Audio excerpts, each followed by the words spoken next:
Well, you don't know me,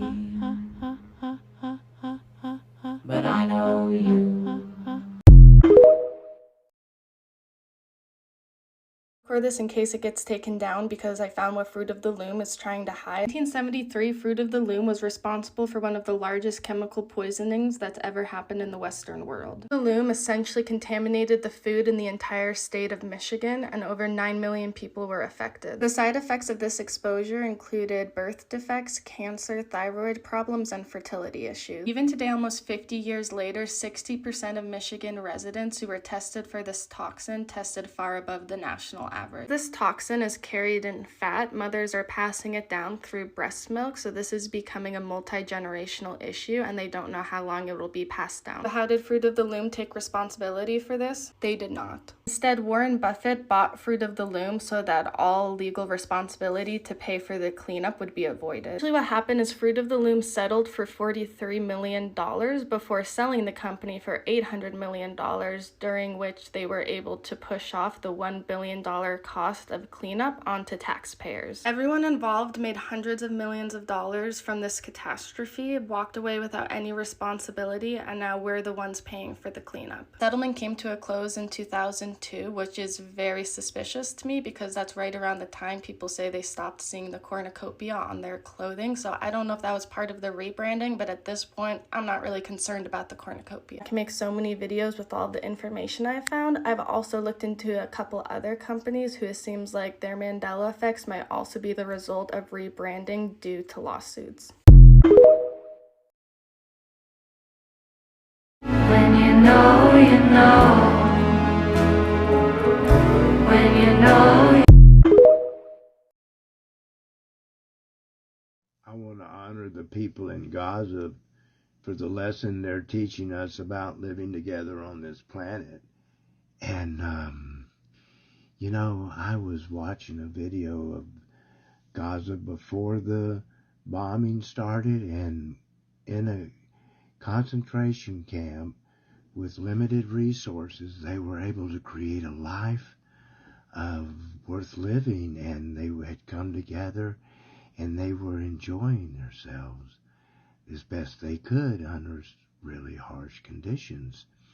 So I realized that when the bombing started, what we saw was they felt their feelings and expressed them, and you could see them, holding the unlived babies, and just that last moment of holding on to what, and then they let go, and you could see them realize that they have to move forward in moving into life on life's terms. And then after 89 days, when they finally turned on the electricity, you could see the kids started running up and down the hallways, and they were playing, and the people in the square, you could tell that they felt some relief and some reprieve.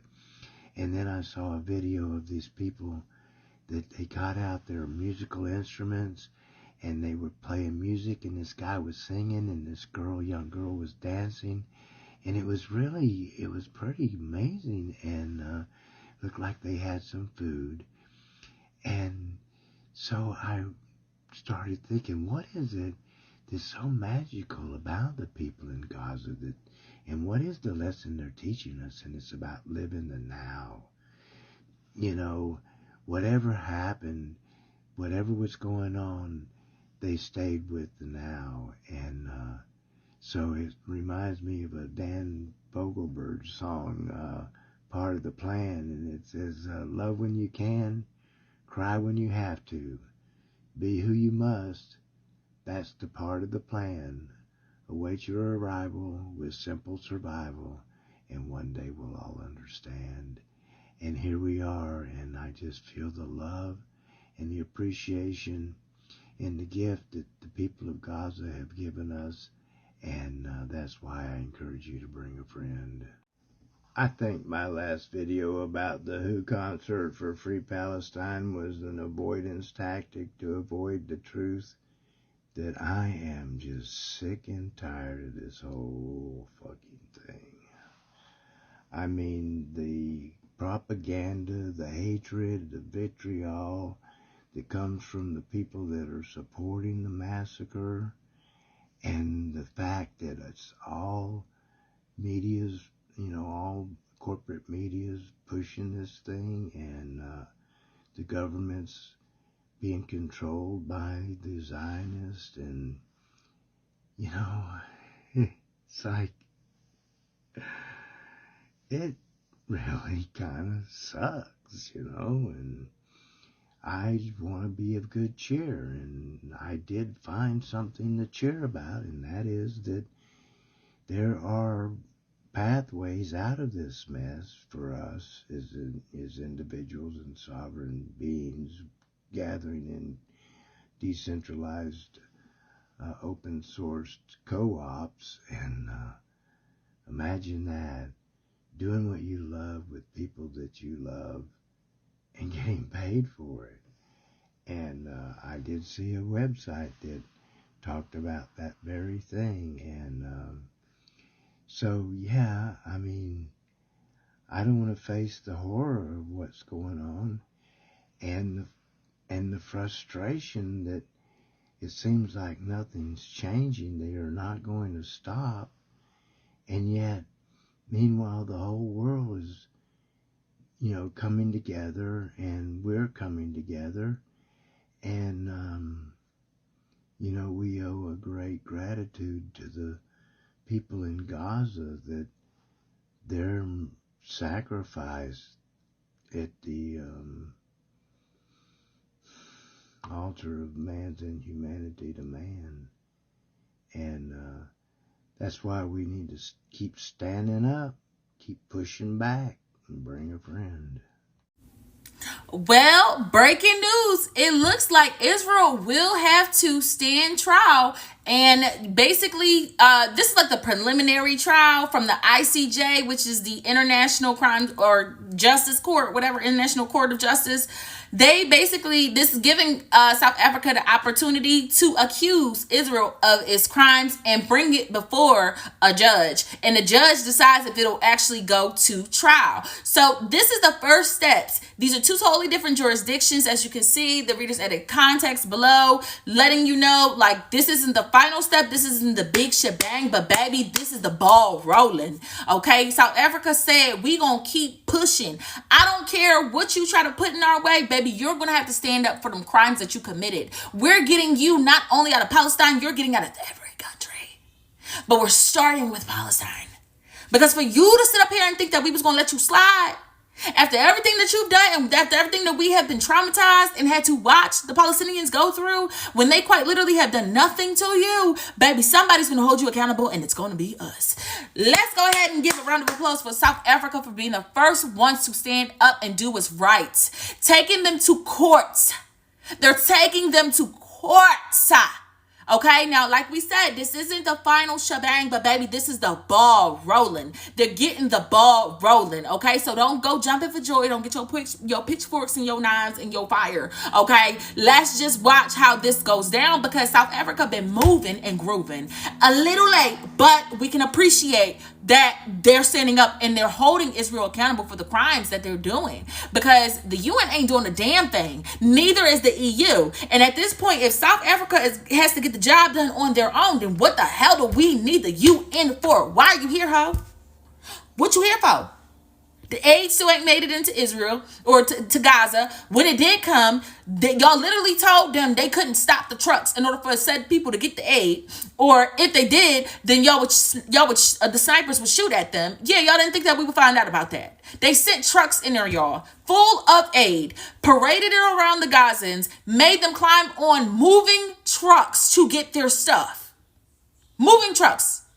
Some of the truckers even slowed down, going as slow as 5 miles per hour to give them more time. He specifically said, I cannot stop. Screaming out the window, I can't stop, because if I do, they'll start sniping the trucks.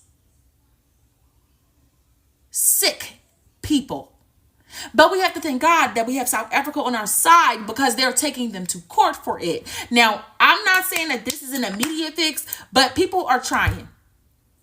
Y'all could be trying a little harder. I'll say that. Y'all looks like y'all dragging y'all feet to me, but I'm not here to tell y'all how to do your job. I'm just here to report the news. Do you understand what I'm saying? So we have to at least give South Africa its credit, because they immediately put those papers in. They immediately followed up with it, and they have been making sure that they're informing us about the process of it.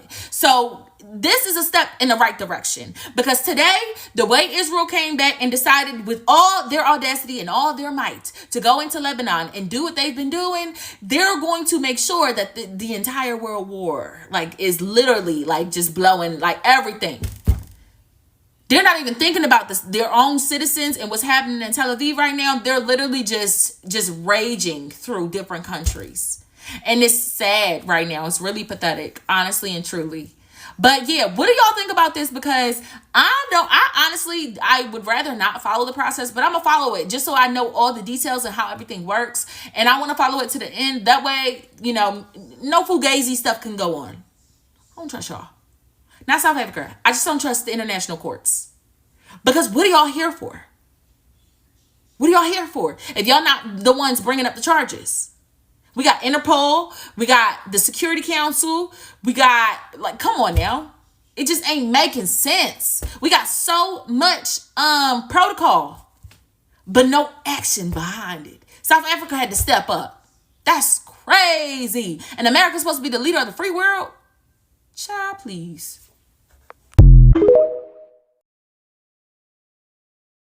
Israeli Prime Minister Netanyahu dismissed false media speculation that there would be a halt to fighting.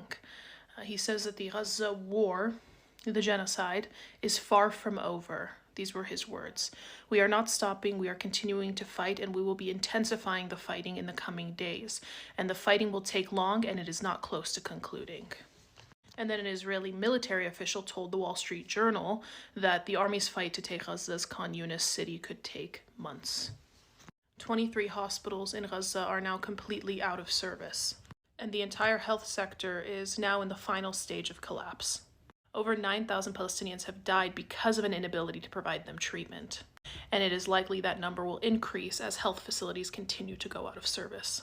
The medical aid that is arriving only covers about 2% of the health sector's needs. In the past 24 hours, over 250 Palestinians have been martyred by the IOF, and over 500 have been wounded. And that's not counting the people who are still stuck underneath the rubble. In the past hours, there have been non-stop attacks on Jabalia, which is in northern Gaza, and these attacks are targeting small local businesses. We have seen a consistent pattern of homes being destroyed, and now they are attacking more and more businesses as well. Once again, these are physical and mental elements that constitute a genocide. They are completing every single one of them.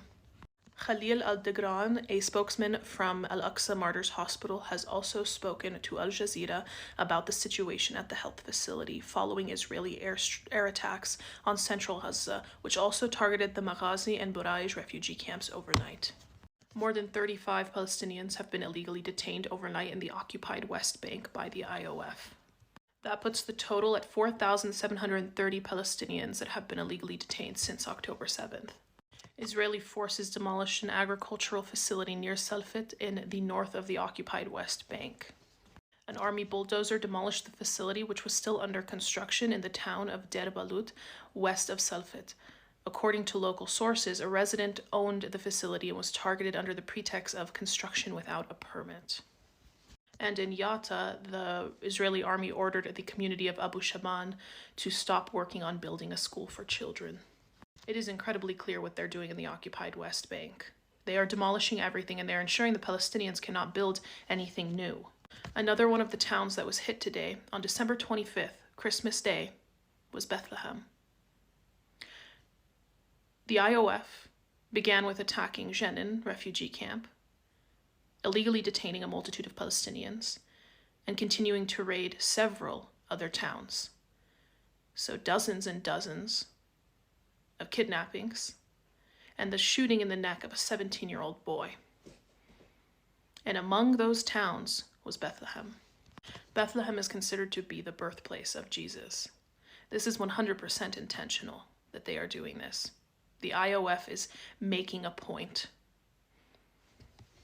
Keep your eyes on everything. Western media is trying to push the idea that this is somehow going to be over soon. But Netanyahu himself made it incredibly clear that it won't be. And the Israeli military has made it clear that in the next few days they will be intensifying and increasing attacks in Gaza. Please keep sharing information. From the river to the sea, Palestine will be free. Hey everyone, so a lot of you kept asking me about the donations and the humanitarian aid trucks that enter Gaza. Here you are the numbers of the humanitarian aid trucks that entered Gaza since the 7th of October. The total number was 5,294 aid trucks. 397 of them were medical supplies, 179 were hygiene tools, hygiene kits, 119 were tents, 211 were medicines, 59 were kitchen tools, 6 of them were for nylon, and nylon is used to build the tents. 53 were medical supplies medical equipment. 94 were for clothes and shoes. 1 only was for the solar cells and other electrical equipment. 2,641 were for food. 2 were for bags. 81 for mattress. 833 for water. 205 for blankets. 205 for 205 ambulance vehicles, 1,896 tons of gas, 3,793 and 167 liters of fuel in general. So these are the numbers that entered Gaza in the past 88 days of genocide, keeping in mind that 1.9 million people are displaced and 2.3 million people are under this genocide without any source of income for 3 months. So this what entered Gaza in the past 88 days. Thanks.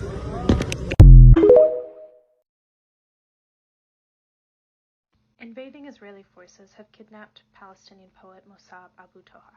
Mossab was beaten after being kidnapped by Israeli occupation forces and later released. You can read and listen to his retelling of these events in The New Yorker here. I will also add a link in the comment section below. Additionally, you can follow Mossab on Instagram and Twitter, where he posts regularly. I will now read some of the New Yorker article, though I encourage you to either go listen or read it for yourself. Mossab writes, "When the war comes to Gaza, my wife and I do not want to leave. We want to be with our parents and brothers and sisters, and we know that to leave Gaza is to leave them. Even when the border with Egypt opens to people with foreign passports, like our 3-year-old son Mustafa, we stay. Our apartment in northern Gaza is on the 3rd floor. My brothers live above and below us, and my parents live on the ground floor. My father cares for chickens and rabbits in the garden. I have a library filled with books that I love." Then Israel drops flyers on our neighborhood warning us to evacuate, and we crowd into a borrowed 2-bedroom apartment in the Jabalia refugee camp. Soon, we learn that a bomb has destroyed our house. Airstrikes also rain down on the camp, killing dozens of people within 100 meters of our door. Over time, our parents stopped telling us to stay. When our apartment in the refugee camp is no longer a refuge, we move again to United Nations Relief and Works Agency School.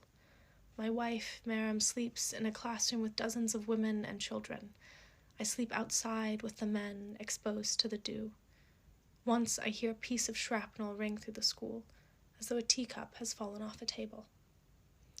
Now, when Maram and I talk about leaving, we understand that the decision is not only about us, it is about our 3 children.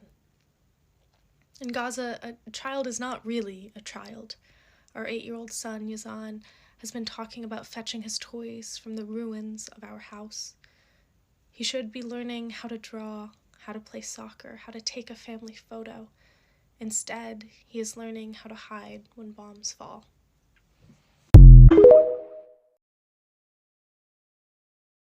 I cannot make this up. Christmas Day today Israel has attacked the birthplace of Jesus, Bethlehem, in the West Bank. On Christmas Day, they attacked the birthplace of Jesus. The literal only reason why we celebrate Christmas. This is shortly after Bethlehem also announced that they will not be celebrating Christmas this year. One, because of the constant bombardment, but two, there's nothing really worth celebrating. They're thinking about the people who have passed away this Christmas. The only thing they have done in Bethlehem was put a doll of Jesus on top of rubble to talk about what is going on in the world. They also put a keffiyeh on Jesus. It's just downright evil. It's just evil. Like, I don't even have any words for this. It's currently going on. The fact that headlines like this exist is insane to me. You read that right. Israeli occupational forces in the West Bank spent Christmas raiding a refugee camp in several towns, including the town of Bethlehem. These raids leading to dozens of arrests and one 17-year-old Palestinian boy being shot in the neck. Notably, this isn't an isolated event, with Israeli incursions into the West Bank having killed at least 303 Palestinians since October 7th. This being coupled with a significant increase in settler violence in the West Bank against Palestinians. But nonetheless, this is just something else to read. The birthplace of Jesus, of Isa, being raided by colonial stormtroopers in an effort to terrorize indigenous peoples living within the town on Christmas. And that's just in the West Bank. In Gaza, Palestinian Christians have been facing the brunt force of the Israeli military, as well as Israel continues its genocide in the Gaza Strip. That violence is really worth thinking about, especially as many of us, particularly in the United States, celebrate Christmas today.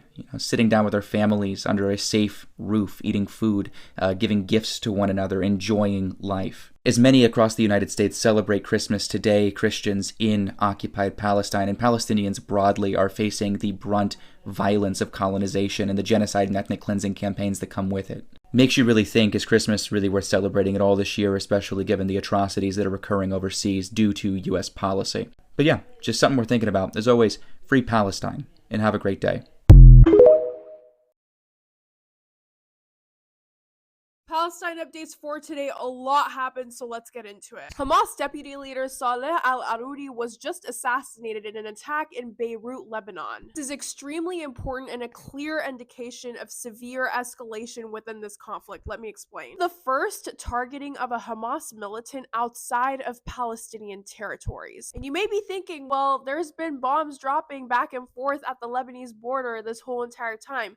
And although that is true, this attack happened in Beirut, far away from the border of Lebanon and Israel. This also happened in Hezbollah's designated area of operations, so this was a clear intended message of escalation towards Hezbollah. Let me be clear, this is the biggest escalation since October 7th. Hezbollah decides to respond back, and this will easily become a conflict between Palestine, Israel, and Lebanon, meaning many more civilian lives are at stake in Lebanon as well. I largely stay away from fear-mongering on my platform, but this is not good.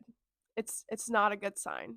So we'll have to see what happens. Israel is also holding the bodies of 450 Palestinians that they refuse to give back. Netanyahu's approval rating is in the dumpster, with only 15% of Israelis wanting him to remain as the prime minister. Do I think his replacement would be less sociopathic than him? No. But it is a good indication of showing how even people in Israel are starting to get fed up with his psychopathic ways. As of yesterday, the official death toll is 22,185 people. Make sure to like, comment, and share, and I'll be back tomorrow with more updates.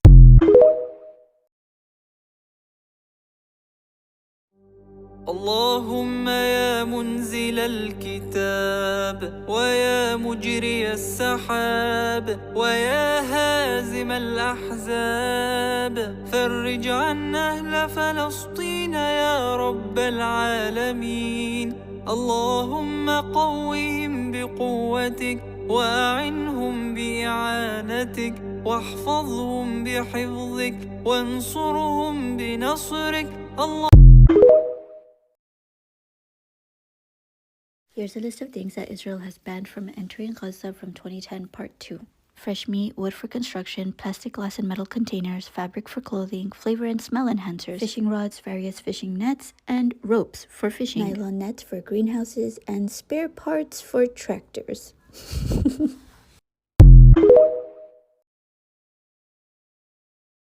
Listen up, because this is important. You should be hearing this on the news, but you're not, so I'm going to tell you. Now that South Africa has issued proceedings against Israel for the crime of genocide at the International Court of Justice, otherwise known as the World Court, here are what they list as expressions of genocidal intent against the Palestinian people by the Israeli state officials and others. This is only from 3 pages, pages 59 through 61 of the application that South Africa submitted. And you can find more background details from the most recent video that I posted about this 2 days ago on this action by South Africa. Okay, on with the expressions of genocidal intent. First, from the Prime Minister of Israel on the 7th of October 2023, in a televised address by the government press office, Netanyahu promised to, quote, operate forcefully everywhere. On the 13th of October, he confirmed that we are striking our enemies with unprecedented might. On the 15th of October, when Israeli airstrikes had already killed over 2,670 Palestinians, including 724 children, the Prime Minister stated that Israeli soldiers, quote, understand the scope of the mission, end quote, and stand ready, quote,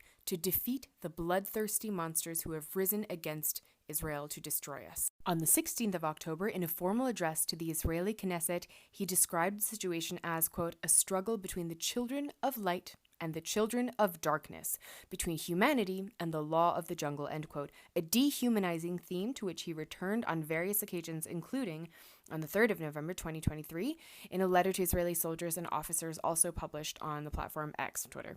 The letter asserted that, quote, this is the war between the sons of light and the sons of darkness. We will not let up on our mission until the light overcomes the darkness. The good will defeat the extreme evil that threatens us and the entire world. And the Prime Minister, Netanyahu, also returned to this theme in his Christmas message, stating, quote, we're facing monsters who murder children in front of their parents.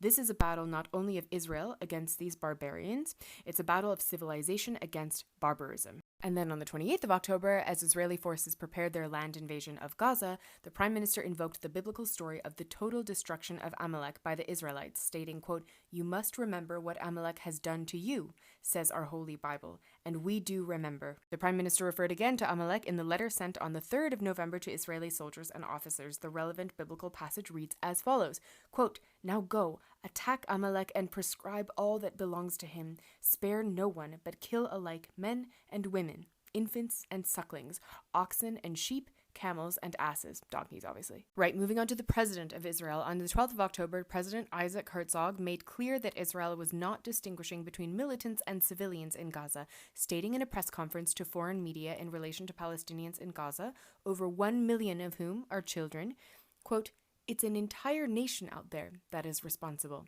It's not true, this rhetoric about civilians not aware, not involved. It's absolutely not true, and we will fight until we break their backbone, end quote. And on October 15th, echoing the words of Prime Minister Netanyahu, the president told foreign media that, quote, we will uproot evil so that there will be good for the entire region and the world, end quote. The Israeli president is one of many Israelis to have handwritten messages on bombs to be dropped on Gaza. On to the Israeli Minister of Defense. So on October 9th, Defense Minister Yoav Gallant, in an Israeli army, quote, situation update, advised that Israel was, quote, imposing a complete siege on Gaza. No electricity, no food, no water, no fuel. Everything is closed. We are fighting human animals and we are acting accordingly, end quote. He also informed troops on the Gaza border that he had, quote, released all the restraints, stating in terms that, quote, Gaza won't return to what it was before. We will eliminate everything. If it doesn't take 1 day, it will take a week. It will take weeks or even months. We will reach all places, end quote. He further announced that Israel was moving to a, quote, full-scale response, and that he had, quote, removed every restriction on Israeli forces. Right, now the Israeli Minister for National Security. On November 10th, Itamar Ben-Gvir clarified the government's position in a televised address, stating, to be clear, when we say that Hamas should be destroyed, it also means those who celebrate, those who support, and those who hand out candy. They're all terrorists, and they should also be destroyed. Next, we have the Israeli Minister of Energy and Infrastructure on Twitter. On October 13th, Israel Katz stated, all the civilian population in Gaza is ordered to leave immediately. We will win. They will not receive a drop of water or a single battery until they leave the world. And on October 12th, he tweeted, humanitarian aid to Gaza? No electrical switch will be turned on, no water hydrant will be opened, and no fuel truck will enter until the Israeli abductees are returned home. Humanitarianism for humanitarianism, and no one will preach us morality. All right, just a few more. On November 1st, the Israeli Minister of Heritage posted on Facebook, quote, "The north of the Gaza Strip, more beautiful than ever. Everything is blown up and flattened, simply a pleasure for the eyes. We must talk about the day after. In my mind, we will hand over lots to all those who fought for Gaza over the years and to those evicted from Gush Katif." He later argued against humanitarian aid as, quote, "We wouldn't hand the Nazis humanitarian aid. There is no such thing as uninvolved citizens in Gaza." Next, the Israeli Minister of Agriculture, who gave a televised interview on the 11th of November recalling the Nakba of 1948, in which over 80% of the Palestinian population of the new Israeli state was forced from or fled from their homes, stating in that interview that, quote, "We are now actually rolling out the Gaza Nakba." Finally, we have the Deputy Speaker of the Knesset and a member of the Foreign Affairs and Security Committee who, on October 7th, tweeted that, quote, "Now we all have one common goal, erasing the Gaza Strip from the face of the earth. Those who are unable will be replaced." Thank you so much to this Twitter/X user, Izzy, for compiling these from South Africa's application to the ICJ. And as well, if you find this Twitter user on Twitter/X right above my head, they've shared a comprehensive list of these actions and statements of genocidal intent that is being constantly updated. So yeah, share this far and wide. South Africa's keeping receipts. We've got to do the same.